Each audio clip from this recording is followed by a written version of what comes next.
তো বন্ধুরা এবারের পুজোয় আমার তো ভাই কোনো প্ল্যানিং নেই। এবার আমার প্ল্যানিং নেই বলে যে তোমাদের প্ল্যানিং থাকবে না তা তো হয় না না। তো সেই কারণে আমি ফেসবুকে পোস্ট করেছিলাম দুর্গা পুজোয় তোমার প্ল্যানিং কি। আর সেখানে ফার্স্ট কমেন্ট করেছে এসপি হালদার, লিখেছে তোমার সাথে ঠাকুর দেখবো আর ওয়ো যাবো। বাড়া অসভ্য চোদা বেটা ছেলে, তো একটা বেটা ছেলে হয়ে আর একটা বেটা ছেলেকে বলছে তোমার সাথে ওয়োতে যাবো। ভাই কোথায় বাড়ি ভাই তোর?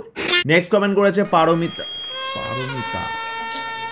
ভাই দুর্গাপুজোর সময় পারমিতা, যাই হোক পারমিতা নাথ লিখেছে পুজোর এই 4 দিন নাকে তেল দিয়ে ঘুমাবো। দেখো পারমিতা, তোমার নামের সাথে আমার অনেক স্মৃতি জড়িয়ে আছে, তো আমি তোমাকে একটা কথা বলবো। তো তেল যেই ব্যাপারটা না, যেটা তুমি নাকে দেবে বলছো, ওটা অনেকটা পিছলা পিছলা ব্যাপার রয়েছে ওর মধ্যে। তো তুমি ফালতু ফালতু নাকে কেন দিতে হবে?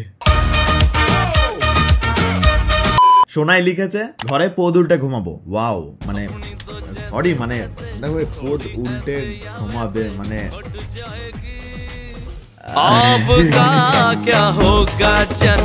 তানিশা লিখেছে আগে থেকে প্ল্যান বানালে ওটা সাকসেস হবে না, তাই দিনের দিন ঠিক করে দেন বেরাবো। দেখো তানিশা, এই আগের থেকে প্ল্যান না বানিয়ে আমি একবার পৌঁছেছি। আমার একটা বান্ধবীর বাড়ি ফাঁকা ছিল, তো আমাকে ডেকেছিল, তো ফ্রিজে ওর বিয়ারও ছিল, তো আমি গেছিলাম, ফ্রিজে বিয়ার খেলাম। তবে বিয়ার ফিয়ার খেয়ে যখন নেশা হয়ে গেছিল না, তখন যাই না কোত্থেকে একটা সুপার ন্যাচারাল পাওয়ার আমার মধ্যে চলে আসলো, একটা আলাদা আলাদা এনার্জি ভাই আমার মধ্যে ফিল করছিলাম আমি। আর ভাই আস্তে আস্তে শরীরটা হিট হচ্ছিল। তারপর গিয়ে আমার মনে পড়লো যে আমার তো জঙ্গল সাফ করা হয়নি। ওই কারণে ভাই কিছু কিছু ক্ষেত্রে প্রি প্ল্যানিং করা ভালো। পারমিতা দাস, আবার ভাই পারমিতা, ভাই একটা পারমিতা তো আমাকে ধুনে দিয়ে চলে গেছে, আর একটা পারমিতা কমেন্ট করলো, আবার একটা পারমিতা। ভাই পারমিতার ছড়াছড়ি। যাই হোক, পারমিতা দাস লিখেছে তোমার বাড়ি যাবো ঘুরতে। দেখো পারমিতা, আমি তোমাকে সাফ সাফ ভাবে ডিনাই করে দিচ্ছি, কারণ প্রথমত আমার বাড়ি ফাঁকা থাকছে পুজোর প্রত্যেকটা দিন, আর সেকেন্ড হচ্ছে তোমার নাম পারমিতা। তো সঞ্চয়িতা লিখেছে খাবো ঘুমাবো আর হাঁকবো, এটাই প্ল্যান। ঠিক আছে, তাহলে ছুচুটা না হয় আমিই করে দেবো। কৃষ্ণেন্দু লিখেছে আরিস সালা কৃষ্ণেন্দু, এ তো ভাই আলাদা লেভেলেরই ভাই, জঙ্গলের মধ্যে ল্যাপটপ নিয়ে, মানে ফুটেজ খাওয়ার একটা লিমিট থাকে, কিন্তু এই ভাই লিমিটের পুরো একদম গোষ্ঠীর কাঁথায় আগুন ধরিয়ে দিয়েছে। যাক ভাই, কৃষ্ণেন্দু লিখেছে I will drink and dance. Drink and dance ঠিক আছে ভাই, কিন্তু ভুল করে যদি ড্রিঙ্ক অ্যান্ড ড্রাইভ করেছিস, তাহলে ভাই কলকাতা পুলিশ তোর পদে হুড়কো ঢুকিয়ে ভাসান দিয়ে দেবে টোকে ডিরেক্ট। রিয়া লিখেছে বরের পদ মারবো। কি ভাই, যা মুখে আসবে তাই বলে দেবে? একে তো ভাই এরা ভাই বানালেস, তার মধ্যে ওরা পদ মারবে বলছে, মানে কি দিয়ে মারবে? রেশমা লিখেছে মহালয় থেকে সপ্তমী পর্যন্ত বাল ছিড়বো, কারণ আমি বিউটি পার্লারে কাজ করি। বিউটি পার্লারে কাজ করলে বাল ছিড়তে হয়? যাই হোক ভাই, আমি মাথার চুলকে তো চুলই মনে করি, এবার বাল কোনটাকে বলে জানি না, সেটা তুমি ছিড়বে। মানে বিউটি পার্লারে অনেক রকম মেয়েরা আসবে সাজুগুজু করতে, তাদের বাল তুমি। স্নেহা লিখেছে 750 খাবো দুজন, চলো নবমীতে। দেখো স্নেহা, আমার একটা পার্সোনাল প্রবলেম আছে, আমি ভাই মদ ভাই মাংস ছাড়া খেতে পাই না। এবার কথা হচ্ছে আমার কাছে মাংস আছে, শুধু মাংস রাখার জায়গাটা লাগবে। যদি তোমার কাছে ফ্রিজ থাকে তাহলে বলো, ঠিক আছে আমি প্লাস্টিকের মাংস নিয়ে আসবো, শুধু রাখার জায়গাটা দিলেই হয়।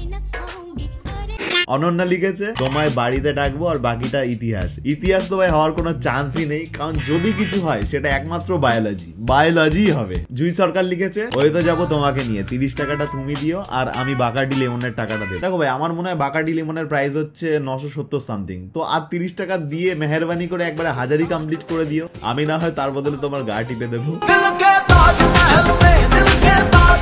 সায়নী লিখেছে ষষ্ঠীতে ডগি স্টাইল, সপ্তমীতে মিশনারি, অষ্টমীতে সাইড বাই সাইড, নবমীতে হুইল ব্যারো, দশমীতে রিজার্ভ কাউগাল। আমার কিছু বলার মতো মাথায় আসছে না, জাস্ট একটাই জিনিস আমার খুব পাচ্ছে, সেটা হচ্ছে ভাই বাথরুম। তো আমি একটু বাথরুম থেকে ঘুরে আসছি। এবার ভাই ব্যাপারটা একটু কুল লাগছে। যাই ভাই, নেক্সট কমেন্ট করেছে আকাশ, লিখেছে সবাই মাল নিয়ে ঘুরবে, আমি মাল খেয়ে ঘুরবো। সবাই না ভাই, আমিও তোর দলে ভাই, আমিও মাল খেয়েই ঘুরবো, কারণ ভাই আমাদের নেই। কাকলি ফার্নিচার লিখেছে বাড়িতে শুয়ে শুয়ে তোমার ভিডিও দেখবো। দেখো ভাই, শুয়ে শুয়ে যতবার আমি ভিডিও দেখি ততবার আমার হাত ভাই এদিক ওদিক চলে যায়, তো আমিও তোমাকে সাজেস্ট করবো শুয়ে শুয়ে দেখছো দেখি, তবে ভাই হাতটা নিজের জায়গায় রাখবে, হাত যেন এদিক ওদিক না যায়, আর তোমাদের তো ভাই হাতেই সবকিছু থাকে। সায়ন্তিকা লিখেছে তোমার গার্লফ্রেন্ডকে নিয়ে ঘুরবো, মানে বৌদিকে নিয়েই ঘুরবো। ভাই আমার গার্লফ্রেন্ডকে নিয়ে তুমি কেন ঘুরতে যাবে?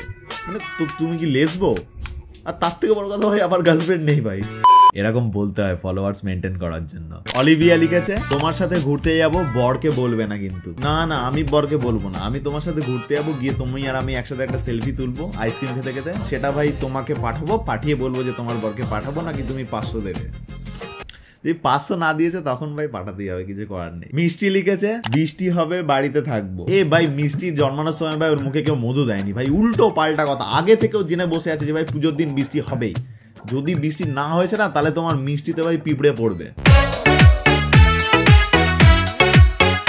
তো বন্ধুরা আজকের মতো ভিডিও এমনি থাকলে যদি ভিডিওটা ভালো লাগে তাহলে লাইক কমেন্ট শেয়ার সাবস্ক্রাইব গুছিয়ে করে দিও। আর যদি ভিডিওটা ভালো না লাগে তাহলে ভাই গান মারা তোমাদের টেস্টি বাজে। তো আজকের মতো এমনি থাকলো, নেক্সট ভিডিওতে আবার খুব তাড়াতাড়ি দেখা হচ্ছে। টাটা। বন্ধু বসো কাছে, হাত দিও না ডালিম গাছে।